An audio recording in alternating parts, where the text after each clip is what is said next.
Job లేక ఇబ్బంది పడుతున్నారా? అయితే మెడికల్ కోడింగ్ మీకు మంచి ఆప్షన్. వెంటనే కాల్ చేసి కోర్సులో జాయిన్ అవ్వండి.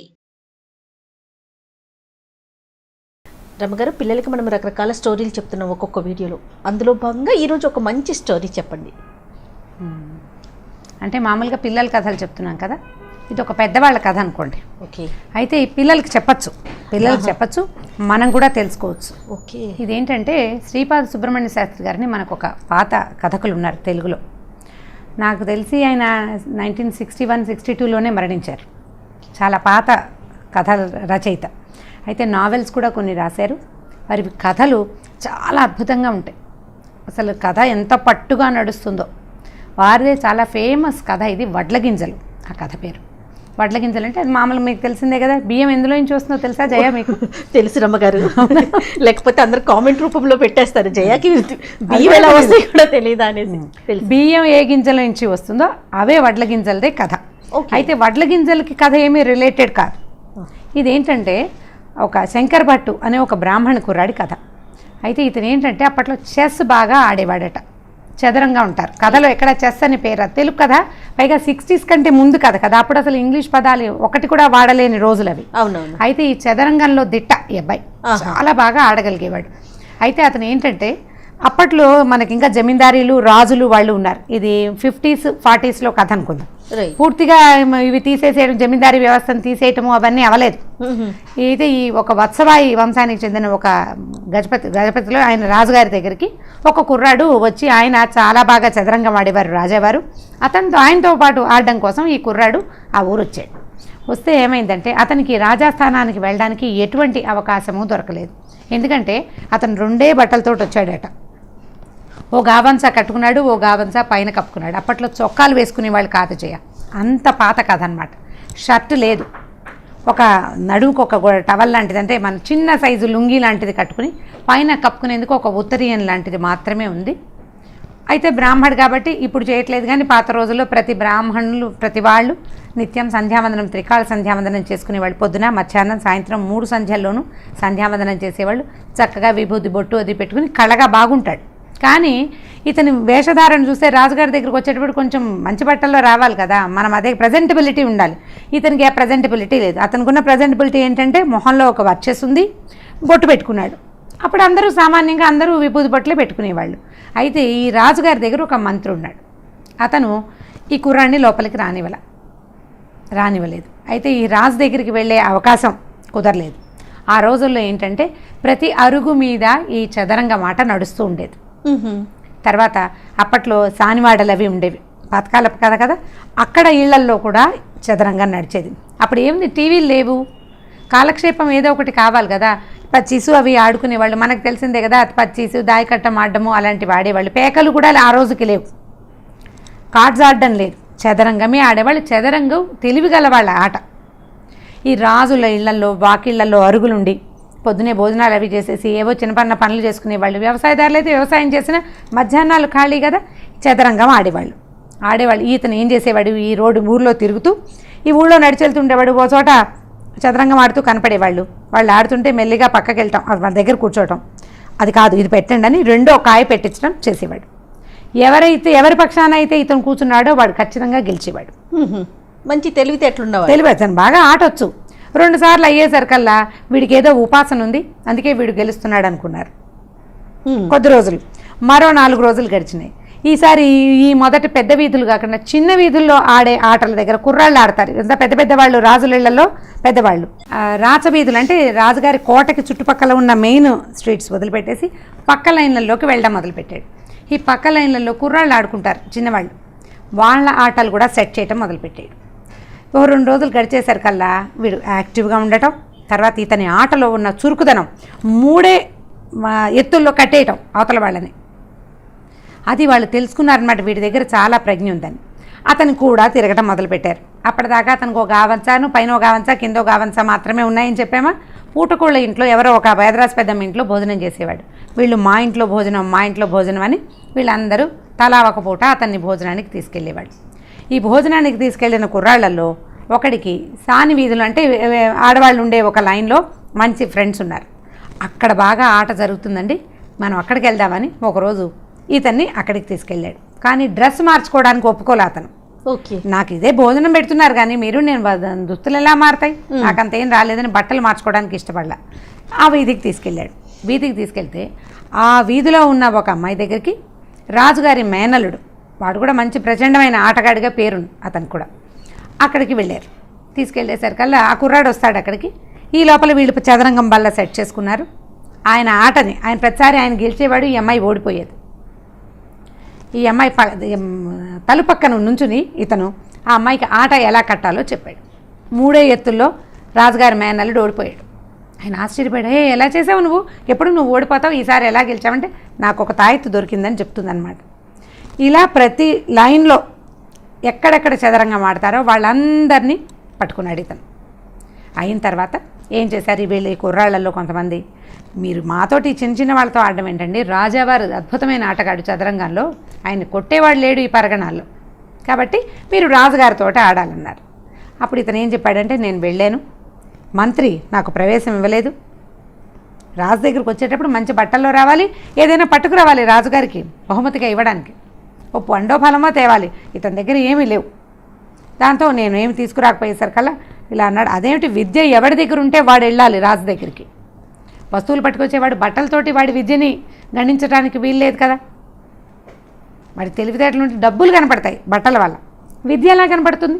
విద్య కానీ విజ్ఞానం కానీ వ్యక్తుల్లో ఉంటాయి. అది వాడి మాటల వల్ల, వాడి జస్టిస్, వాడి ప్రవర్తన వల్ల బయటపడాల్సిందే కానీ పైన కనబడే వేషం వల్ల కానే కాదు. అందంగా అలంకరించుకుని చక్కగా హ్యాండ్సమ్గా కనపడే ఆడవాళ్ళకి కానీ మగవాళ్ళకి కానీ మీరు చదువు వచ్చని, బాగా మాట్లాడతారని, బాగా విద్య ఉందని మనం అనుకోలేం. అందరికీ ఎలా ఉంటుంది, నోరు ధర్మగానే తెలిసిపోతుంది వాళ్ళ సంగతి ఏంటో. ఇప్పుడు ఇతను మాట్లాడంగానే ఇతను వర్చేస్తూ తెలుస్తోంది, అండ్ మాట్లాడగలిగే అతను మాట్లాడే విధానాన్ని బట్టి తెలుసుకోవాలి మంత్రి, ఆయన తెలుసుకోలేకపోయాడు. అయితే ఈ కుర్రాళ్ళు ఏం చేశారంటే, మనం రాజు దగ్గరికి వెళ్ళడానికి సులువైన మార్గం ఉంది, ఈ మేనల్లుడు ఓడిపోయాడు కదా, అతన్ని పట్టుకుందామని అతని ద్వారా ఈ శంకర భట్టుని అక్కడికి ప్రవేశపెట్టారు రాజుగారి దగ్గరికి. సరే ఆట మొదలు పెట్టేసరికల్లా రాజుగారికి అర్థమైంది, ఎదురుగుండా ఉన్నవాడు చాలా టఫ్ ఆటగాడు, అంత సులువు కాదు. అయితే ఒక ఏనుగుని కదపటం అనే ఎత్తు దగ్గర ఆట ఆగిపోయింది.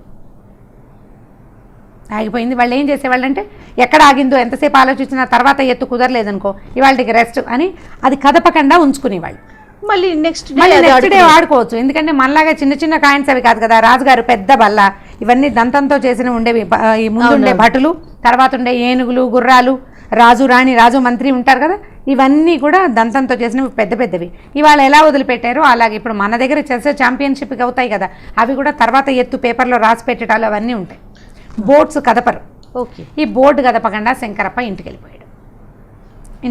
రాజుగారు ఆలోచిస్తున్నారు. చీకటి పడిపోయింది. చీకటి పడ్డాక ఏ రాజుకి తట్టింది, ఏం ఆడచ్చు, ఒక గుర్రం ఇచ్చి ఒక సైన్యాధిపతిని పంపించాడు. ఉన్నట్టుండి ఈ తంగిరాల శంకరప్పని తీసుకురమని. ఓకే. అనేసరికల్లా ఏనుగు వస్తే వస్తాను, ఊరికే రానని చెప్పాడు. నేను శంకరప్ప గుర్రం మీద రాను, నేను ఏనుగు మీద వస్తాను అన్నాడు. వీడు వెళ్ళి వెనక్కి వెళ్ళి ఈ సైన్యాధ్యక్షుడు రాజుగారు ఇలా అన్నాడండి అనగానే అప్పుడు ఆయనకి స్ట్రైక్ అయింది. ఆ ఆటలో గెలవాలంటే ఏనుగుని కదపాలి, ఈయన గుర్రాన్ని కదిపి ఆడదాం అనుకున్నాడు. గుర్రం కదిపితే ఓడిపోతాడు. గుర్రంతో రాలా శంకరభట్టు. దాంతో ఆయన వెంటనే ఏనుగుని పంపించి, ఆయనకు ఒక భద్రగజం ఉంటే ఆ గజాన్ని పంపించి ఈయన్ని తీసుకెళ్ళాడు. నువ్వే గెలిచావు, నాకు ఎత్తు కుదరలేదు అని చెప్పి ఈయనకి అఖండమైన సన్మానం చేసి చాలా ప్రైజ్ చేశారు, చాలా విశేషమైన సన్మానం చేశారు. ఈ సన్మానం జరిగినప్పుడు ఆయన రాజుగారు అడిగారు, నేను పూర్తిగా నన్ను గెలిచేసావు, నువ్వు ఈ పరగణాలో నన్ను గెలిచేవాడు లేడు, నీకేం కావాలో చెప్పు, ఏం కావాలంటే అది ఇస్తానన్నాడు రాజు. అంటే ఈయన ఏమన్నాడంటే, అవన్నీ నాకు ఎందుకండి, బ్రాహ్మణ్ణి, మీరు ఊళ్ళు ఇస్తారు, ఆ ఊళ్ళు ఇస్తారు, ఈ ఊళ్ళు ఇస్తారు, వాటిని పరిపాలించడం నాకేమొచ్చు, బ్రాహ్మణ్ణి పూజ చేసుకుంటాను, దేవతార్చన చేస్తాను, అన్నం వండుకు తింటాను, అంతకంటే ఏం చేయను కదా, కాబట్టి వడ్ల గింజలు ఇవ్వండి చాలు నాకు అన్నాడు. ఎన్ని వడ్లు కావాలంటే అన్ని తీసుకోమన్నాడు రాజు. అంటే లెక్క ప్రకారం ఇవ్వండి, ఎలాగోలాగా ఎలా తీసేసుకుంటాను నేను.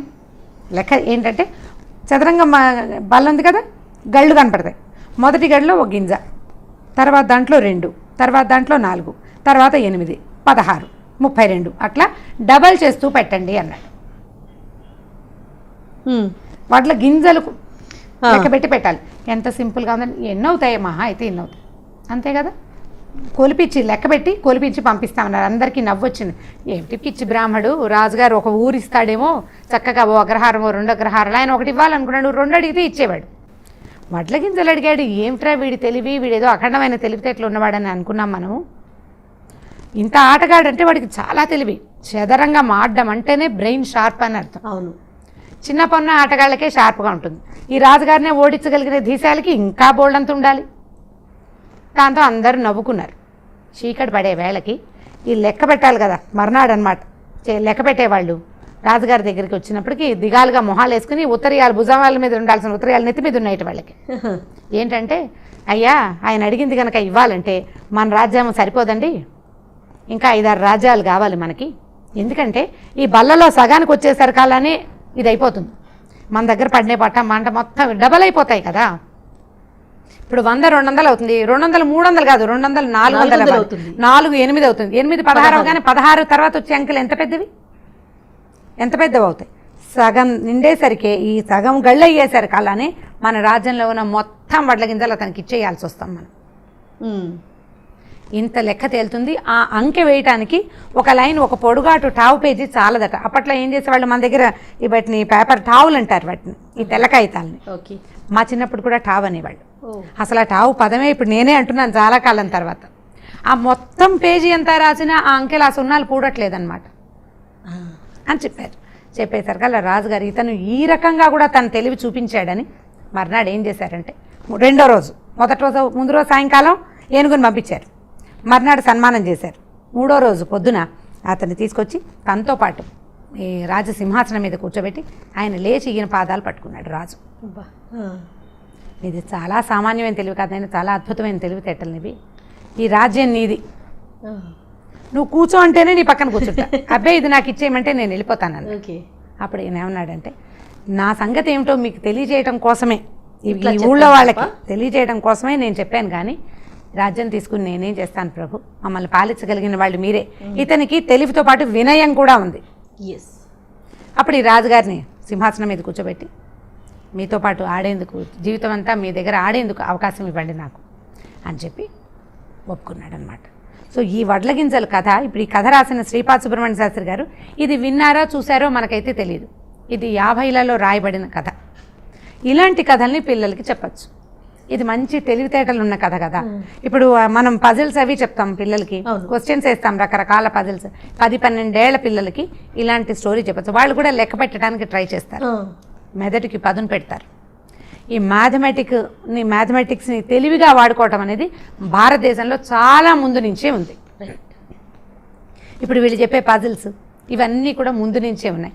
ఇది ఇంకా పెద్ద పజిల్ కదా, అందరికీ ఎంత ఒక బస్తాడు గింజలు అవుతాయి అనిపించింది, ఎన్ని కోట్ల బస్తాలు అయినాయి ఇవి కదా.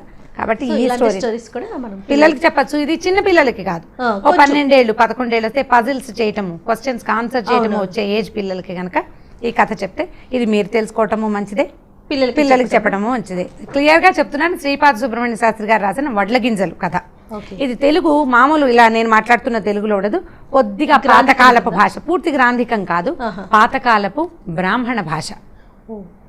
అర్థమైన వాళ్ళు, తెలుగు వచ్చిన వాళ్ళు, చాలా మందికి తెలుగు రాకపోవచ్చు, వచ్చిన వాళ్ళు చక్కగా చదువుకుంటే అలాంటి కథలు చాలా ఉన్నాయి. సుబ్రహ్మణ్య శాస్త్రి గారు నాకు ఫేవరెట్ రైటర్స్లో ఆయన ఒకరు.